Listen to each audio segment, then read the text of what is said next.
Shalom, terima kasih untuk present worship. Baik Pak Bu, hari ini kita bersuka cita bisa sama-sama kembali di tempat ini dan pengucapan syukur atas kasih karunia Tuhan di dalam kehidupan kita. Dan buat Bapak Ibu yang kali pertama hadir di tempat ini, saya Penatua Sam 21 untuk menyambut Anda. Selamat datang, tentulah Anda bukan orang asing di tempat ini, melainkan kawan sewarga dari kerajaan Allah. Pak Bu, pastikan Anda tidak langsung balik, staf saya akan membagikan visi dan misi gereja di tempat ini. Terlebih juga kami mau bersyafaat bagi Anda atau dukung dalam doa buat Anda yang mungkin ada pergumulan. Sesuai dengan itulah Tuhan akan menjawab. Terlebih untuk Bapak Ibu yang hadir di tempat ini maupun yang di rumah, ya di rumah berarti kita memang jaraknya jauh oleh karena distancing masih PPKM. PPKM kepanjangnya apa ya? Saya banyak nanya, nggak ada yang gitu jelas katanya. Yang saya tahu, ya kepanjangan PPKM saya nggak gitu tahu. Yang saya tahu PPKM itu terlalu panjang gitu aja, ya kan? PPKM terlalu panjang, diperpanjang terus gitu. Kepanjangan saya tidak tahu, tapi yang jelas kita sedang diatur, jangan terlalu hiraukan itu. Yang terpenting saya selalu berpesan dari awal, ya pandemi Tuhan sudah memberi pesan buat kita. Bahkan hari-hari ini pemerintah kita juga sudah mulai memberikan pesan yang terpenting, segala usaha tidak ada masalah, baik. Ya itu bagus, sekali manusia yang bijak ya kita harus usaha. Tapi yang terpenting adalah jaga kesehatan. Selalu pesan, Pak Jokowi pesan jaga kesehatan. Pak Budi Menkes ya kemarin dia juga lagi diwawancara oleh Bung Dedi, jaga kesehatan. Semua selalu ke situ arahnya. Kalau saya jaga 3J ya. Kesehatan yang terpenting adalah memiliki roh yang sehat, itu adalah iman kita yang benar-benar absolut, ya, jangan dihiraukan oleh bermasalah. Yang kedua adalah jiwa. Jiwa itu pemerintah sudah seringkali mendengungkan bahwa kita, kalau Anda ikuti wawancaranya Pak Menkes, kelihatannya kita harus hidup berdampingan dengan yang namanya COVID. Ya seperti flu influenza, yaitu Spanyol atau Spanish flu ya. Ya sampai hari ini. Apakah pertanyaannya, ada yang suka memberikan sebuah catatan. Dia katakan bahwa virus semakin hari semakin kecil, semakin lemah karena terjadi mutasi. Sebenarnya itu pendapat yang sah-sah saja orang berpendapat demikian. Tapi para ahli berkata enggak. Justru malah semakin agresif kalau kita lihat yang pertama alfa, beta, dan delta. Lalu nanti apa yang sedang lagi dilihat itu adalah kappa dan lambda ya. Kalau lambda itu dalam teori ilmu teknik itu susah dilacak kayak belut kata orang. Apakah itu istilah saya tidak tahu. Tetapi yang jelas bahwa saya bersyukur hari-hari ini jemaat Tuhan. Saya ambil contoh dari jemaat Tuhan. Jemaat Tuhan sudah mulai bereaksi, mengerti bahwa sudah mulai mengenal Tuhan. Semakin mengenal Tuhan, semakin mengenal siapa dirinya. Itu yang penting kan? Kalau Anda yang sudah selesai ikuti KPG atau ikuti DK, ada buku saya yang keempat itu, ada 4 pengenalan ya. Kalau Anda sudah mengenal Tuhan, Anda mengenal dirimu siapa, dan itu menjadikan perenungan tiap hari. Kejadian kita dahsyat, Tuhan buat serupa dengan Dia. Masa sih Tuhan taruh kita untuk dipermainkan? Ndaklah. Ya saya kira itu. Kalau kita sudah mengenal diri kita, kita akan mengenal kehidupan ini. Ketika kita mengenal kehidupan ini, kita menerima kehidupan ini sebagai apa? Bagian daripada dinamika kehidupan. Nah, jiwa kita sehat itu. Dari situlah akan tumbuh ya hikmat, pengetahuan dan kemampuan kita mulai kelola tubuh kita. Ya, Jangan terima 500 juta baru kita mau turunkan obesitasnya. Ya, kemarin kan ada yang dikasih 500 juta suruh turunkan katanya. Tapi nggak turun-turun juga tuh. Ya, siapa sih saya nggak tahu lah, ikutin aja di TV ya, di media. Tapi turunkan bobot, jangan karena keadaan. Oh, jangan karena takut sakit lalu turun. Nanti Anda takut sakit, turunkan bobot jadi sakit benaran. Jadi kita melakukan segala aktivitas di dalam kehidupan ini merupakan apa? Gaya hidup kita. Tidak boleh dari luar, harus dari dalam sendiri. Pak Bu, kalau kita hidup bergantung dari luar, seberapa hebatnya yang luar itu kalau sudah mulai tarik mundur pasukannya, Anda akan dikalahkan, ya kan? Mengerti nggak maksud saya? Kalau hidup kita bergantung kepada kekuatan dari luar, kekuatan gereja, kekuatan pendeta, kekuatan dan macam-macam kekuatan luar, ketika Anda mulai mengalami sebuah stagnasi, Anda akan masalah. Dan ini sebuah gambaran buat kita, sebuah kejadian 20 tahun mengandalkan kekuatan superpower, begitu ditarik pasukannya, akhirnya apa? Tumbang juga. Dan saya kira itu sebuah pelajaran buat kita. Orang bijaksana selalu membaca situasi kehidupan, menjadi inspirasi, membangun nilai-nilai kehidupan itu yang terpenting. Baik Pak Bu, saya tidak tahu lama-lama, kita akan bahas firman Tuhan hari ini. Buat Bapak Ibu yang di rumah, pastikan juga Bapak Ibu siapkan perjamuan kudus. Dan saya akan berdoa buat perjamuan kudus. Dan ketika Bapak Ibu yang sedang mengalami, apa itu namanya, isoman atau sedang beristirahat, maka saya yakin dan percaya ketika Bapak Ibu seksama mengikutinya di saat-saat firman Tuhan diberitakan, pastilah ada terobosan baru. Kita akan sama-sama tuh melihat firman Tuhan. Saya ambil 2 ayat terlebih dahulu untuk kita sharing bersama hari ini. Kitab Yohanes pasal yang ke-5 ayat yang ke-14 dan 15. Ya, wah luar biasa ya operator saya hari ini.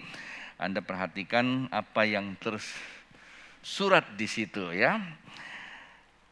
Ayat 14 berkata, kemudian Yesus bertemu dengan dia dalam bait Allah. Lalu berkata kepadanya, engkau telah sembuh, jangan berbuat dosa lagi, supaya padamu jangan terjadi yang lebih buruk. 15 berkata, orang itu keluar lalu menceritakan kepada orang-orang Yahudi bahwa Yesuslah yang telah menyembuhkan dia. Nah Pak Bu, karena ini baca 2 ayat, ketika kita dengar kata dia, seringkali Anda akan, siapakah dia? Ya, dia adalah seseorang yang 38 tahun terpapar dan terkapar di kolam Bethesda. Bukan karena kolam Bethesda ya, dia berada di kolam Bethesda.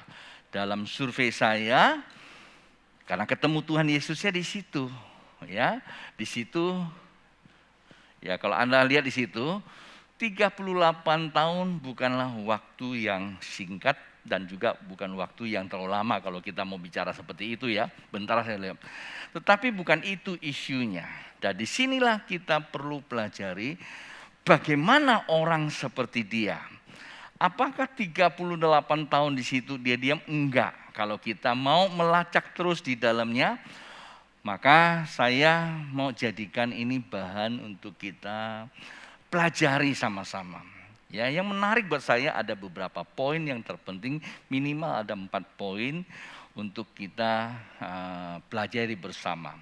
Jadi, orang yang sakit 38 tahun dan ketika bertemu dengan Tuhan Yesus disembuhkan.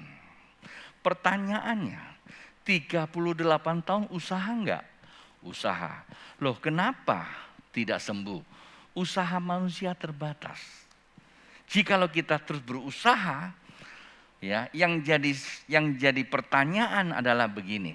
Kalau kita masih mampu usaha terus-menerus, semakin lama kita usaha, justru semakin buat kita tambah tebal. Tebal apa? Tebal dosanya, tebal jaraknya dengan Tuhan. Biasanya seperti itu. Ya, kita lihat wanita 12 tahun dia mengalami pendarahan. Ya, 12 tahun dia mengalami perjumpaan dengan Tuhan Yesus. Pertanyaan yang kedua, mengapa semua itu dicatat dalam Alkitab? Alkitab katakan segala sesuatu yang tertulis itu baik buat kita. Mengajar, menyatakan kesalahan, ya, memperbaiki kehidupan kita. Kemudian mendidik kita ke dalam seluruh nilai-nilai kerajaan Allah. Bukan sampai di situ. Kalau kita boleh baca terus di dalam 2 Timotius pasal yang ketiga ya. Di ayat 17 dikatakan, diperlengkapi untuk perbuatan yang baik. Pak Bu, orang yang berjumpa dengan Tuhan pada akhirnya dan ujung-ujungnya kerajaan Allah dimuliakan. Jadi bukanlah ketakutan mempermalukan Tuhan. Inti kata firman Tuhan seperti itu. Nah mari, kalau tadi saya katakan ada 4 hal. Yang pertama, perhatikan. Tuhan Yesus berjumpa dengan orang yang bernama, ya namanya tidak ada. Namanya, aku kasih nama aja, mau sembuhkah engkau? Itu kan ditanya sama Tuhan. Ya waktu, kalau Anda baca di ayat yang ke-6 ya. Ketika Yesus melihat orang itu berbaring di situ dan ketika ia tahu bahwa ia telah lama dalam keadaan itu, berkatalah ia kepadanya. Nanyanya ini ada tanda kutip. Dia apa? Maukah engkau sembuh? Mungkin namanya itu ya, tapi bukan ya. Artinya memang dia sedang sakit. Ya, artinya memang sedang sakit. Orang yang sakit itu 38 tahun. Sedang sakit. Heran ya Tuhan tanya, maukah engkau sembuh? Kalau saya ditanya, Tuhan, saya capek nih loh Tuhan. Gua di sini, dia bilang apa? Tidak ada yang bisa menolong saya untuk cemplung ke kolam Bethesda. Anda yang pernah ke Israel tahu tuh kolam Bethesda ya. Kalau sekarang kan tinggal puing-puing, kalau dulu itu kolam benar. Tidak ada yang bisa membawa aku masuk. Konon katanya sewaktu-waktu malaikat Tuhan ya memutarkan, menggoncangkan air, barang siapa yang pertama masuk maka dia akan sembuh. Nah orang yang terkapar, kata terkapar tak berdaya. Di dalam Alkitab katakan bahwa dia sakit. Dan kita bisa simpulkan apakah dia sakit lumpuh? Enggak tahu. Tetapi di sini dikatakan sakit, tetapi sakitnya dia melumpuhkan seluruh eksistensi. Dengan kata lain, yang potensi menjadi impotensi. Saya pernah ngalami 1,5 tahun. Apakah saya sering katakan saya lumpuh total 1,5 tahun. Mungkin ada yang berkata, wah Babe gak bisa jalan. Bukan gak bisa jalan. Bukan lumpuh tak bisa jalan. Memang tak punya daya.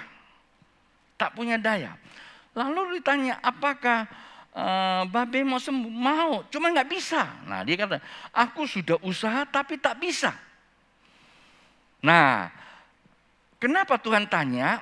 Tuhan tanya, 38 tahun kamu usaha dengan kekuatan kamu tapi gak bisa. Nah sekarang Tuhanlah yang mengatakan, angkat tilammu. Kalau Anda baca di ayat berikutnya, tilam itu langsung diangkat berjalan. Oke? Jadi yang pertama bahwa orang tersebut, hal yang pertama disembuhkan Tuhan. Ya, disembuhkan Tuhan. Bukankah kekristenan ini sifatnya menyembuhkan? Wah saya gak sakit kok. Ya kalau saya ngalami sakit. Tapi ada yang ngalami sakit kantong. Ya, sakit ekonomi. Yang lebih heboh lagi hari-hari ini ada pendapat seorang psikolog gangguan ya disebut apa? ODGJ, orang dengan gangguan jiwa. Itu perlu disakitkan. Contoh saya pernah ODGJ. Ya, orang dengan gangguan jiwa, ODGJ. Maksudnya apa? Kalau saya udah tahu racun, saya masukkan dalam tubuh saya. Nah, Pak Bu, udah jelas-jelas bungkusnya bilang itu racun membawa bahaya. Tapi saya tidak mau tahu. Apa itu? Nikotin, narkoba. Pak Bu, siapa yang setuju dengan saya bahwa narkoba itu racun? Tapi Kenapa sudah tahu racun? Ada begitu banyak orang mati kena racun, tapi ini masukkan dalam tubuh. Boleh nggak saya katakan ada gangguan jiwanya? Ini psikolog yang bilang. Jadi kata gangguan jiwa bukan sakit, bukan gila. Tapi orang yang sehat-sehat, tapi herannya tidak bisa menelaah mana yang benar, mana yang tidak benar. Nah, Tuhan mau sembuhkan. Banyak orang disembuhkan. Contohnya di sini ya, banyak yang sembuh. Konon katanya, ya kalau ke gereja kan rame, nanti terpapar sama virus. Dibilang enggak, kami ke gereja kan steril, semua pakai masker, duduk 1,5 jam ibadah. Daripada kami ada di marketplace, gara-gara order atau beli ayam, itu lebih bahaya. Semua orang di situ nggak tahu dari mana, bahkan nggak ada yang pakai masker. Tapi di situ dia nggak masalah. Nah, bukankah itu masuk golongan apa? Nah, Anda sendiri yang bilang, termasuk ODGJ juga, ya kan kita kira gitu. Heran, saya kadang bingung gitu loh. Nah, orang seperti itu perlu disembuhkan. Ya, buat Anda yang di rumah sedang istirahat, yang sudah disembuhkan Tuhan, Anda mungkin karena keterbatasan ruang kita memang tidak bisa full kan seperti biasa. Kita ada prokes ya, tapi masih ada lah ruangan. Anda sedang istirahat di rumah, tapi Anda setia mengikuti. Ya, Anda tidak termasuk golongan ODGJ. Tapi kan ada orang yang lebih suka seperti itu gitu loh ya. Dia nggak sadar bahwa itu tidak baik. Nah, itulah Tuhan sembuhkan. Haleluya. Itu yang pertama. Tuhan kita adalah Tuhan penyembuh. Ya, disebut apa? Yehova Rafa. Allah penyembuh yang ajaib. Lalu yang kedua, kita lihat. Tahukah Anda Tuhan Yesus ketemu dengan dia di mana? Setelah dia disembuhkan? Kalau kita dalam pembacaan tadi di ayat yang ke-15 ya, 15 itu ya ketemu di Bait Allah. Ya kan? Lu ngapain di Bait Allah? Orang yang disembuhkan Tuhan kecenderungan hasrat hatinya yang menumbuhkan niat selalu datang kepada Tuhan di Bait-Nya yang kudus. Ngapain? Ucap syukur. Ya kan? Karena datang kepada Tuhan di Bait yang suci, ya, itu adalah kasih karunia. Itulah sebabnya dikatakan di dalam 1 Timotius pasal yang ke-4 ayat keberapa itu? Ayat yang ke-8 kalau tidak salah ya. Coba lihat nih, bunyi apa nih? 1 Timotius pasal yang ke-4 ayat yang ke-8. Latihan badani terbatas gunanya. Kalau yang namanya kita hanya ketakutan, jaga tubuh kita, terbatas. Digedein tubuhnya, terbatas.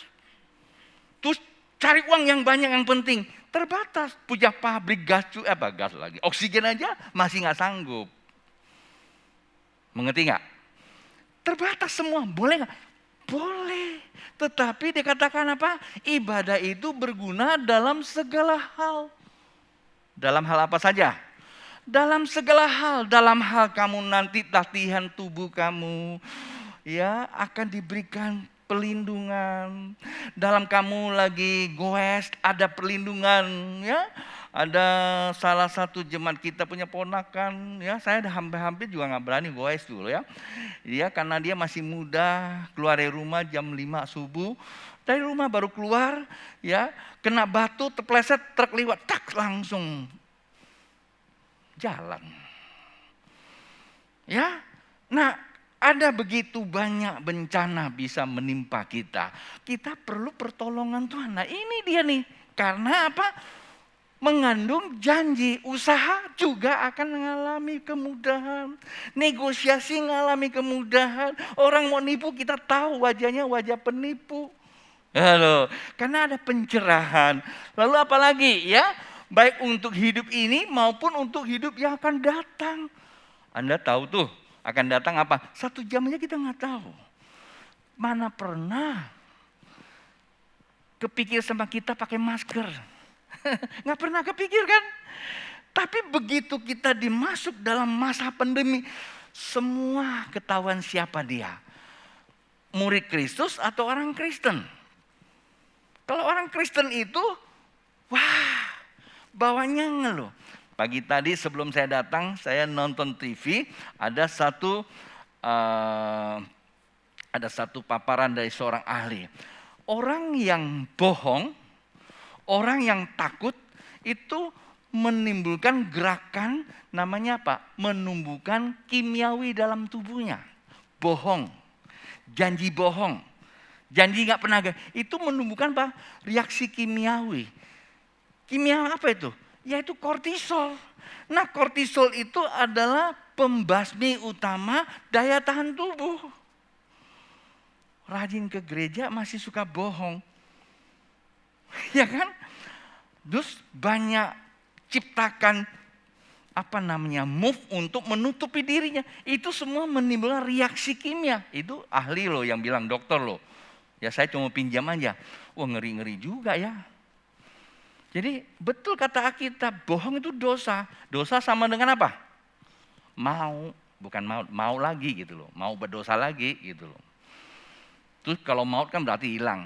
Ada yang bilang, aku lakukan dosa nggak pernah dihukum. Ya, kata Alkitab, jikalau Anda berbuat dosa belum dijatuhkan penghukuman, bukan Allah lupa, ya Allah sedang menunggu Anda bertobat. Jangan sampai nanti Anda berobat, sekali suntik mahal loh. Konon katanya di Jakarta 16 juta. Kalau Anda kena COVID disuntik katanya, apalagi long lagi,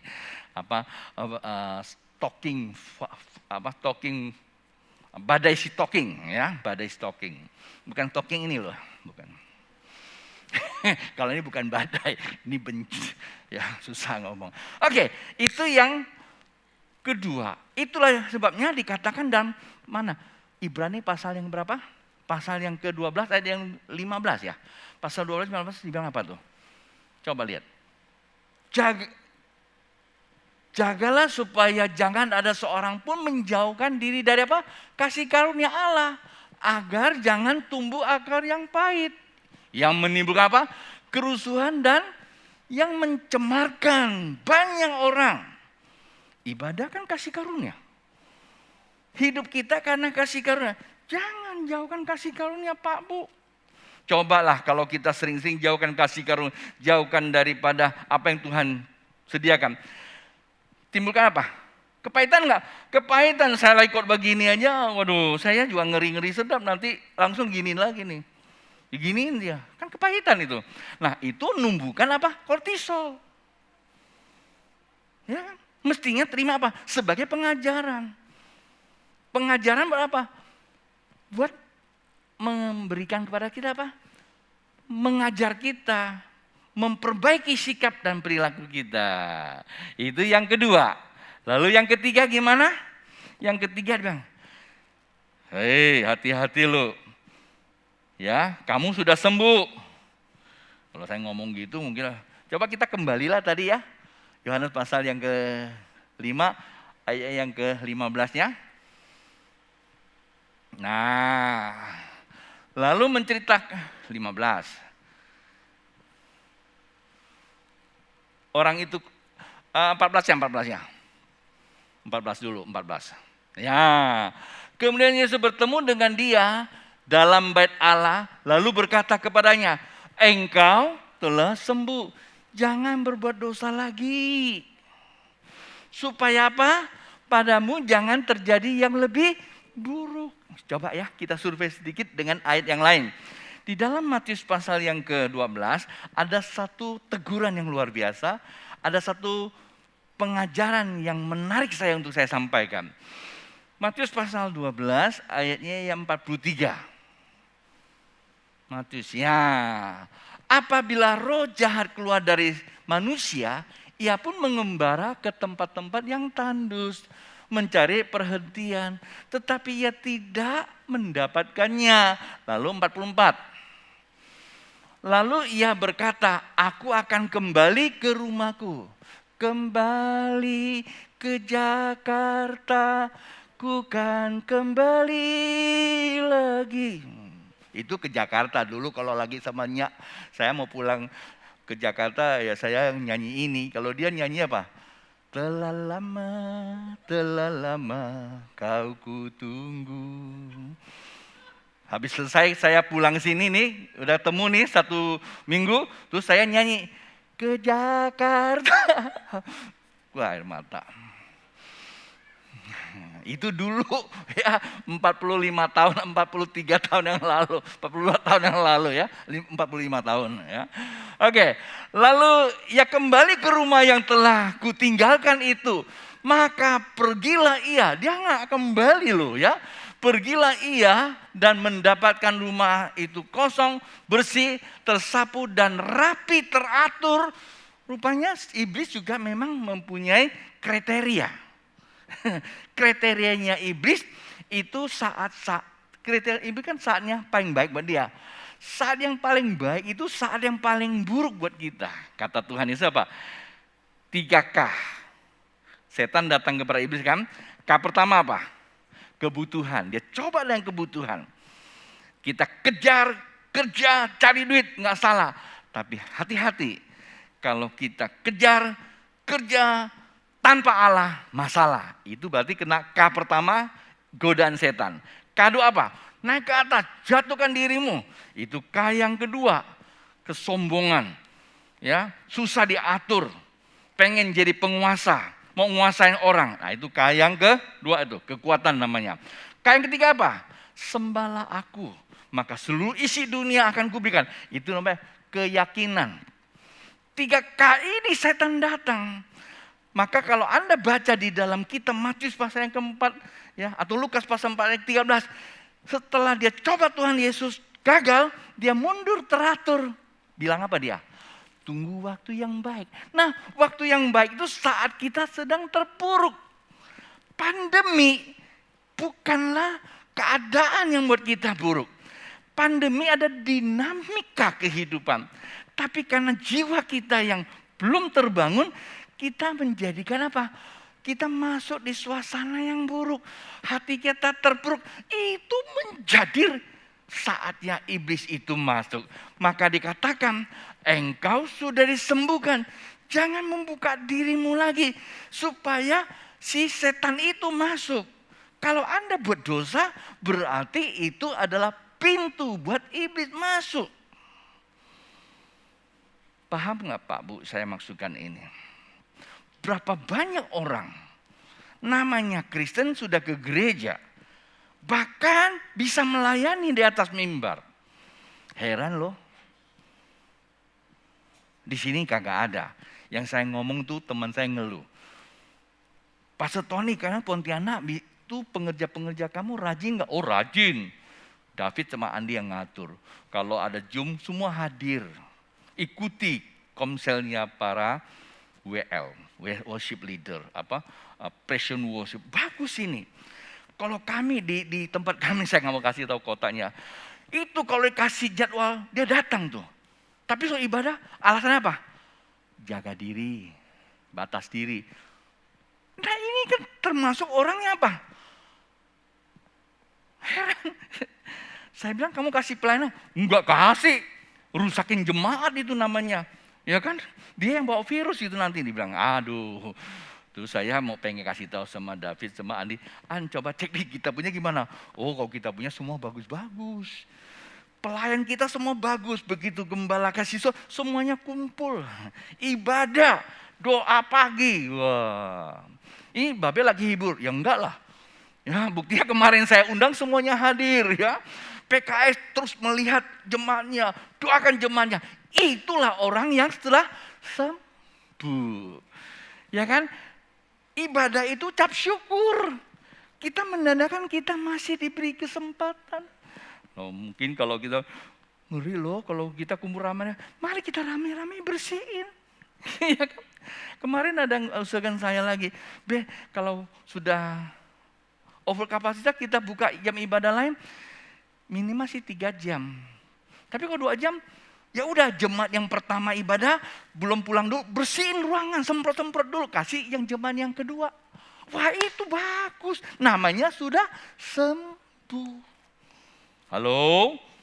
Ini Babe khotbah hari ini kayaknya nyindir nih. Enggak. Firman Tuhan mengajar. Ya kan?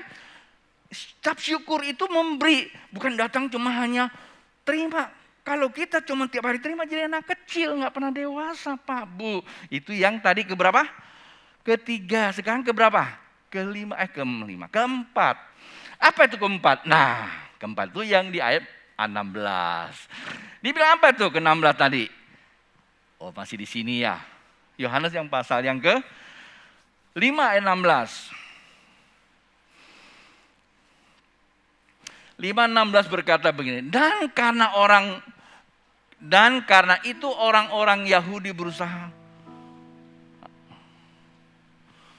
15 tadi 14 kan 15. 16 ya enggak usah. Orang itu keluar lalu menceritakan kepada orang-orang Yahudi bahwa Yesus lah yang telah menyembuhkan dia. Maka tadi saya bilang apa tema kita? Disembuhkan menjadi saksi. Sekali lagi, disembuhkan menjadi saksi. Setiap kita perlu disembuhkan. Entah apa saja.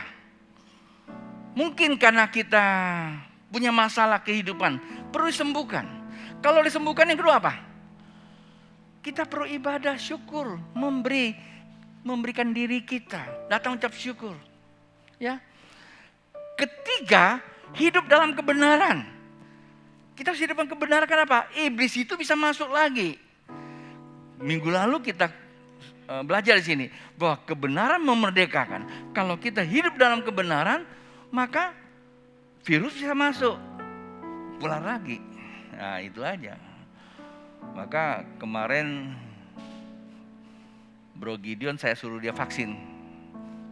Vaksin. Saya belum 3 bulan be. Ya dia belum 3 bulan. Ya oke gak apa-apa. Tapi imunnya tinggi banget. 7.000. Hidup dalam kebenaran imunnya 7.000. Virus masuk gak? Bisa masuk katanya. Kata dokter. Tapi numpang liwat. Maka saya bilang kamu pakai masker. Takutnya dia masuk kamu. Terus kamu ketemu si yang lain yang imunnya rendah. Pindah ke dia. Dia pakai kamu lagi kan repot juga. Maka pakai masker. Gitu. Jadi kebenaran memerdekakan. Persoalan sekarang bukan virus. Bukan soal keadaan. Persoalan terletak kembali kepada jiwa. Jiwa terletak pada iman. Maka tubuh kita punya imun. Yang keempat apa? Yang keempat itu kita harus mengajar, memberitakan, menjawantarakan nilai-nilai kebenaran. Bersaksi itu. Bagaimana kita bisa bersaksi? Tadi lagunya yang bagus loh, nyanyi itu. Mana lagu yang tadi itu? Yang terakhir ya. Nggak apa-apa sambil kita udah selesai kok. Keluar semuanya.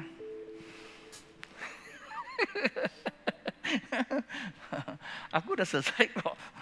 Tinggal sedikit beberapa penekanan. Tadi yang terakhir lagunya apa tuh? Hah? Sebelum itu.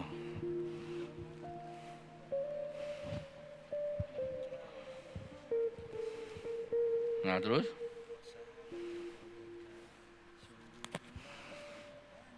Wah itu luar biasa. Kemana aku harus sembunyi? Bahkan tadi kalau aku lagi nyanyi nih, terus kalau disuruh ibadah saya nggak mau gitu, di rumah aja. Itu lagu nggak bisa nyanyi tuh, langsung gemeteran gitu. Itu yang disebut apa? Farisi, munafik. Nyanyinya bagus tapi nggak berani menghadapi tantangan. Nah ini dia nih, ya. Tapi di sini semua bagus ya, semua ikut komsel kan? Ibadah terus kan? Ibadah terus kan ya? Semua harus benar-benar murni di hadapan Tuhan. Ya. Kalau enggak ya bertobat, jangan sampai berobat. Saya ditanya, di mana tempat yang paling aman? Alkitab sudah bilang kok, dekat Allah saja. Ya, itu paling aman. Di mana? Yaitu ibadah. Maka ibadah itu kita keluarkan biaya besar untuk mensterilkan ruangan.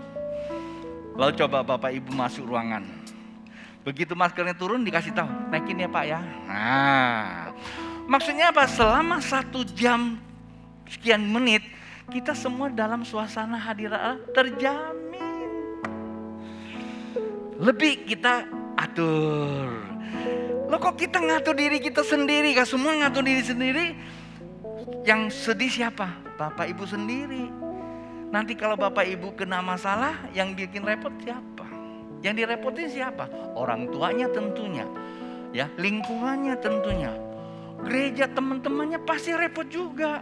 Nah itulah mari kita jawantarakan. Jadi kalau kita sendiri belum pernah dibenarkan, maka tidak mungkin kita bisa memberikan hal yang baik. Oke, kita akan tutup. Ada satu ayat saya baca buat Anda. 2 Timotius pasal 2 ayat 15. Boleh dibuka aja ya.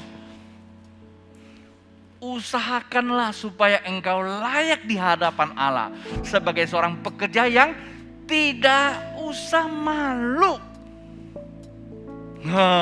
Ya, yang berterus terang memberitakan perkataan kebenaran itu. Ini nanti akhir tahun, awal tahun kita sedang belajar, kita mau diperlengkapi dengan visi Tuhan yang besar tahun 2022. Ada 5M. Nah itu yang sangat terpenting adalah bahwa setiap hari kita sedang memuridkan orang. Karena kita orang Kristen itu setiap hari kita memuridkan orang lain. Pak Bu, kalau Bapak Ibu datang ke tempat ini bicara tempat ini, parkirnya nggak beres, tanda kutip juga ya, parkirnya nggak beres. Kita sedang memuridkan orang lain atau anak cucu kita. Sadar tidak sadar. Ngerti nggak? Terus kalau kita buat sesuatu yang tidak benar, sesuai Alkitab, bukan Anda sendiri yang ngalamin, kita sedang memuridkan orang di sekitar kita. Maka saya selalu katakan kepada teman-teman saya sebagai hamba Tuhan, saya hamba Tuhan mengerti dunia. Saya hidup di dunia pasti lebih duluan dibanding Anda-Anda yang masih muda. Saya sudah mengalami berbagai fase. Tapi saya tahu, ketika saya ego tetap mempertahankan apa yang saya nikmati, suka tidak suka saya sedang memuridkan orang lain di depan belakang saya. Dia akan tiru dan dia akan berkata, Babe itu boleh. Sampai hari ini ada begitu banyak di antara kami. Saya suruh vaksin, Bapak belum ya? Iya, Bapak belum. Kok Bapak belum? Ya saya bilang sebenarnya saya mau divaksin. Saya cek dulu imun saya. Imun saya tinggi dan dalam waktu 3 bulan gak boleh. Terus kemarin saya diajak sama anak saya, Pak ayo saya mau pergi, udah mau pergi. Saya bilang daftarkan, udah pergi aja. Nanti itu saya umumkan, oh Babe udah vaksin. Mereka bawa data-data, belum 3 bulan gak boleh, di sana begini. Dia, wah lu bikin gua pusing, udah gak usah dulu. Gitu loh ya, jadi gak apa-apa. Saya bilang mereka masih ikut saya. Tapi saya bilang kalau kalian, vaksin tujuannya apa? Tujuannya supaya kita memiliki imun, membangun imun, ya, membangun imun. Maka dia bilang, Babe tidak taat pada pemerintah. Siapa bilang saya tidak taat pemerintah? Tujuan vaksin itu naikkan imun. Imun saya sudah tinggi karena vaksin dari Tuhan. Kan Babe nggak bisa ke mall. Ya sementara jangan ke mall dulu lah. Saya bilang tunggu 3 bulan kemudian saya baru dapat sertifikat. Suntik nggak apa-apa kok, saya nggak haram. Jangan gara-gara mau ke mall baru suntik. Ya, atau takut karena terpapar suntik, itu semua nggak boleh. Kita harus mengerti tentang tujuan vaksin. Saya dukung jemaat harus vaksin. Kalau Anda belum terpapar, cepat-cepat vaksin. Ya, kalau setelah terpapar cek dulu imunnya berapa lama. Konon loh katanya ya, saya juga tidak tahu, tapi dokter bilang kalau sebelum 3 bulan jangan dulu ya. Tapi ada yang berpendapat nggak apa-apa, 2-3 hari nggak apa-apa. Tapi secara logika memang nggak apa-apa juga sih. Ya nggak apa-apa juga. Ya karena vaksin pertama kan vaksin apa tuh? Sinovac ya, itu virus. Vaksin yang sekarang apa? Moderna, apalagi Pfizer, apalagi Johnson & Johnson. Dan itu kan artificial ya. Tidak ada virusnya, hanya patogennya aja. Kalau Anda sudah vaksin yang kena terpapar gitu ya, terpapar kan berarti ada virus. Tambah lagi yang tidak ada virusnya. Wah, imunnya lebih bagus lagi ya. Hari ini semua dengar, Babe tidak pernah melarang kalian vaksin. Ayo semua vaksin. Kemarin PGI sudah bikin pengumuman, nggak ada yang daftar. Semua tunggu Babe. Waduh, saya bilang ini saya nggak jawantarakan kebenaran juga. Saya bilang udahlah saya daftar aja lah gitu loh ya. Nanti saya lagi tunggu, mungkin Senin Selasa kalau memang ada lagi saya mau daftarkan diri. Karena kemarin Sabtu nggak dikasih, kenapa? Kan Bapak besok kan khotbah. Nanti kalau Bapak demam gimana? Ya ampun loh. Pada takut saya nggak bisa khotbah. Saya pikir benar juga ya. Daripada kamu ganggu pikiran saya, udahlah saya ikutin aja. Saya tunggu 1-2 hari lagi ya. Ketika saya masih dikasih kesempatan, saya semuanya mesti vaksin, saya bilang. Buat apa? Walaupun saya punya imun kan jadi contoh ya, jadi contoh ya. Jadi semua siapa yang sudah vaksin tangan diangkat. Tinggi-tinggi. Berarti masih banyak yang belum divaksin. Ya, ayo ya. Mulai hari ini vaksin. Ya, pendetamu yang bilang, salah nggak? Enggak salah. Apakah itu antikris? Enggak. Kalau kamu nggak vaksin, justru malah bisa jadi anti pemerintah. Enggak seperti itu. Baik Pak Bu, selesai saya sudah khotbah tadi. Banyak tambahan yang kurang terlalu sedap mungkin ya. Hal yang kurang sedap ya saya cabut. Tujuan saya cuma hanya memberikan pencerahan buat kita ya. Mari bangkit berdiri. Pak Bu yang hadir sini maupun di rumah, berbahagialah orang yang dipelihara oleh Tuhan. Anda dan saya adalah orang yang dipelihara oleh Tuhan. Karenanya itu kita mau ya, saya pinjam waktu lah ya, sama-sama menyanyikan lagu satu ini. Saya ingat lagu ini yang mengantar saya ke Pontianak. Satu hal yang terindah di dalam hidupku, satu hal yang terindah di dalam saya buat lagu ini di mobil sama almarhum Edi Susanto. Yang mulia dan layak disembah, satu hal yang terindah di dalam hidupku, melayani Engkau Yesus yang mulia dan layak disembah. Hidupku untukmu Tuhan, untuk kemuliaan-Mu, jadikan ku cermin kemuliaan-Mu. Mulialah Kau Tuhan, agunglah Kau Yesus, kemuliaan-Mu penuhi hidupku. Mulialah Kau Tuhan, agunglah Kau Yesus, jadikan ku cermin kemuliaan-Mu. Waktu saya masih umur 34 tahun, lagu ini kami buat. 8 anak-anak muda di bawah didik saya melayani seorang pemuda yang sakit. Ganteng, sehat, datang ke rumah pacar, jatuh, masuk rumah sakit 1 bulan koma. Kami layani, ayah memang dipanggil Tuhan. Saya tanya sama teman-teman yang ikut saya, kalian ikut saya sekian lama. Saya pengusaha, kalian masih tanda kutip ada yang masih nganggur dan macam-macam. Kamu mau dilayani atau melayani? Kalau mau dilayani seperti teman kita yang terkapar. Kalau kamu tidak mau dilayani, mari ikut saya melayani. Kalau bicara waktu saya lebih banyak. Tidak punya waktu saya bilang, saya sibuk karena saya konsultan. Tapi saya disembuhkan oleh Tuhan 1,5 tahun. Saya dedikasikan, saya mempersembahkan hidup saya. Maka tiba-tiba lagu ini muncul.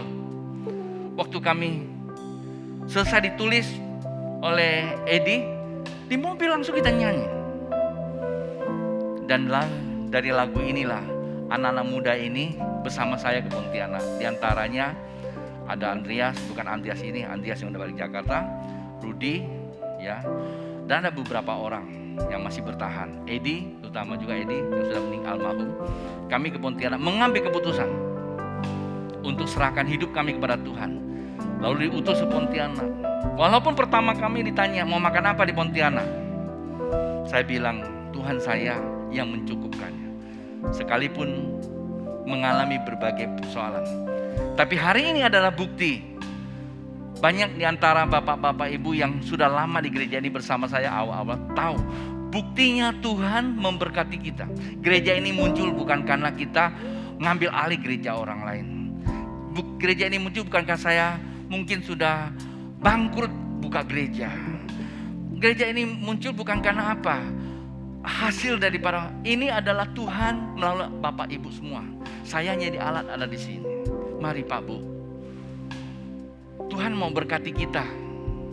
Walaupun hadirnya gereja ini enggak baik-baik banget, masih ada kekurang sana sini. Tapi kita semua adalah komponen di dalamnya. Kita isi, kita beres, yang nggak beres kita bereskan. Tuhan tidak pernah memanggil seorang pun datang sini untuk mengkritisi, untuk merusak. Ketika Anda merusak, Anda sedang merusak pekerjaan Tuhan. Kita semua datang ke sini sama-sama membangun. Ada begitu banyak contoh. Waktu kita bangun Haji Abbas, kita nggak punya apa-apa. Semua kerja bakti. Kita bangun lantai, kita cor lantai, kita bikin semuanya dari anak-anak muda. Kalau waktu saya masih 36 tahun, Erna waktu itu mungkin cuma 20 tahun kali ya. Dia masih pakai baju pramuka. Golda dan beberapa orang masih sekolah minggu. Dan semua anak-anak muda masih pakai baju SMP. Ya, belum pergi ke sekolah, datang dulu. Ada yang bikin kopi, ada yang bantu dorong pasir. Kita kerjasama. Pak Bu, membuktikan bahwa Tuhan beserta kita. Buat apa kita memandang gereja sebagai musuh? Padahal dia adalah keluarga kita. Jangan timbulkan kita, nanti kita tidak ada arah.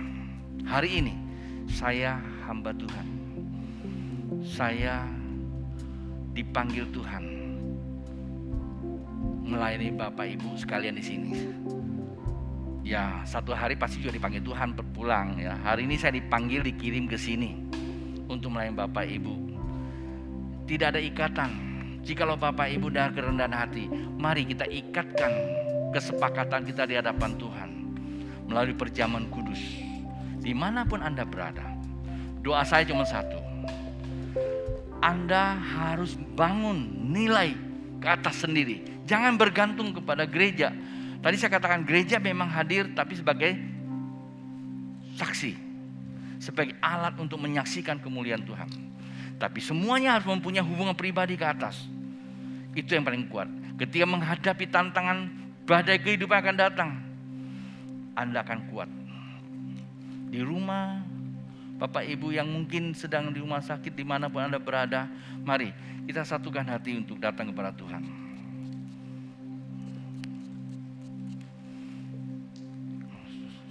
Bisa dibuka Pak Bu, cawan yang berisikan anggur dan roti. Kang bersama dengan saya. Kita katakan di hadapan Tuhan. Tuhan Yesus, segala tulisan yang ilhamkan Allah adalah kebenaran. Baik adanya, mengajar kami, menyatakan kesalahan kami, memperbaiki sikap dan perilaku kami, dan mendidik kami ke dalam kebenaran. Bahkan memperlengkapi kami perbuatan yang baik. Hari ini kami menyadari bahwa kami telah disembuhkan. Kami perlu ucap syukur di dalam bait-Mu yang kudus. Kami harus jaga hati kami dengan kebenaran yang telah Engkau kerjakan di atas kayu salib. Dengan kematian-Mu menebus kami, kebangkitan-Mu menjadikan kami benar, mulia dan kudus. Dan kami berjanji di hadapan-Mu, sebagai firman Tuhan berkata, ketika engkau memakan roti ini Engkau telah memberitakan kematianku. Hari ini ya Tuhan, kami telah disembuhkan menjadi saksi. Biarlah hidup kami menjadi saksi, bukan jadi batu sandungan. Di dalam nama Tuhan Yesus, kami minta roti ini sebagaimana Engkau berkata, inilah tubuhku. Jadilah saat ini tubuh Tuhan yang kami makan dalam nama Yesus. Mari kita makan bersama.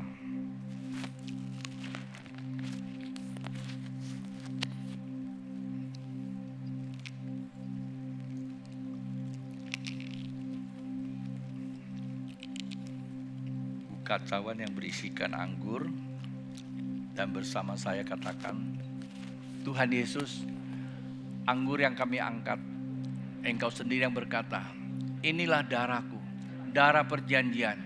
Hari ini kami mengangkat dan kami menerima darah perjanjian, darah yang menguduskan, darah yang menyucikan kami dari dosa, sehingga kami kuat menghadapi tantangan, tidak berbuat dosa lagi, supaya tidak mendatangkan kesulitan yang lebih sulit.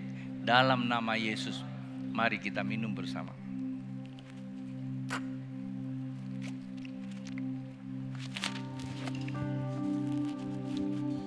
Mari Pak Bu sama-sama naikkan syukur kepada Tuhan. Oh, terima kasih Tuhan. Terima kasih Tuhan. Terima kasih Yesus. Terima kasih ya Roh. Haleluya. Jemaat Tuhan, tanganmu terangkat, baik di sini maupun yang di rumah. Saya akan memberkati pastoral blessing hingga Bapak, di dalam nama Tuhan Yesus, hamba berdoa buat setiap jemaat Tuhan, apapun pergumulan dan apapun keadaan mereka, ketika mereka mengangkat tangan kepada Tuhan, hamba berdoa dalam nama Yesus, energi keilahian-Mu turun mengalir pada mereka yang hadir di sini maupun di rumah sakit, dalam keadaan sakit disembuhkan, yang lemah dikuatkan, yang sedih dihiburkan, persoalan rumah tangga ada jawaban, pekerjaan, ekonomi, tentulah ada keterbukaan, karena mereka semua sudah mendapatkan kunci kerajaan surga. Hamba berdoa di dalam nama Tuhan Yesus, biarlah jemaat-Mu Tuhan yang telah disembuhkan menjadi saksi Tuhan dimanapun mereka berada. Si jahat tidak dapat untuk mengambil mereka. Mari bersatu hati kita memberkati bangsa kita. Bapak, bersatu hati kami memberkati bangsa kami Indonesia, terutama Presiden Joko Widodo, istri dan anak, dan juga Wakil Presiden Ma'ruf Amin, istri dan anak mereka, dan seluruh Menteri Indonesia Maju. Kami bawa ke hadapan-Mu Tuhan, lembaga tinggi negara, MPR, DPR, TNI, Polri, Jaksa Tinggi, dan lembaga-lembaga lain yang tidak kami sebutkan satu persatu nama mereka. Mohonkan penyertaan Tuhan di setiap aktivitas mereka, sehingga apapun yang mereka buat, Tuhan campur tangan di dalamnya.